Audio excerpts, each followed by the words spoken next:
السلام علیکم جی، میں ہوں سیدہ شناز۔ آج کی ویڈیو میں ویلکم ہے سب کا۔ پاکستان شوبز انڈسٹری میں اگر باوقار باصلاحیت اداکاروں کا نام لیا جائے تو عتیقہ اوڈو کا نام ضرور آتا ہے۔ انہوں نے اپنی خوبصورتی اور زبردست اداکاری کی وجہ سے لاکھوں لوگوں کے دل جیت لیے۔ جی ہاں دوستو، آج ہم بات کریں گے پاکستان کی زبردست اور خوبصورت اداکارہ عتیقہ اوڈو کے بارے میں۔ عتیقہ اوڈو کراچی میں پیدا ہوئی۔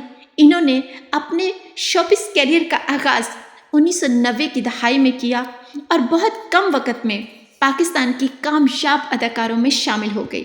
انہوں نے پی ٹی وی کے یادگار ڈراموں میں کام کیا، جس میں سستا باغ، ہم سفر، عاشقی اور کئی دوسرے مشہور ڈرامے میں یادگار کردار ادا کیے۔ ان کی اداکاری کو ناظرین نے ہمیشہ سراہا اور پسند کیا۔ صرف اداکاری ہی نہیں، عتیقہ اوڈو کاروبار کے میدان میں بھی کامیابی حاصل کر چکی ہیں۔ عتیقہ اوڈو 2 بچوں کی ماں ہیں اور وہ اپنے خاندان اور اپنے پیشہ ور زندگی کے درمیان ہمیشہ ایک توازن قائم رکھتی ہیں۔ عتیقہ اوڈو آج بھی زبردست اور خوبصورت لگتی ہیں۔ انہیں آج بھی ٹی وی ڈراموں میں اور شوز اور مختلف تقریب میں نظر آتی ہیں۔ آپ کو یہ ویڈیو کیسی لگی مجھے کمنٹ میں ضرور بتائیے گا۔ مزید ایسی ویڈیو دیکھنے کے لیے میرے چینل کو سبسکرائب کرنا نہ بھولیے گا۔ Thank you. اللہ حافظ۔ اپنا اور اپنے پیاروں کا خیال رکھیں۔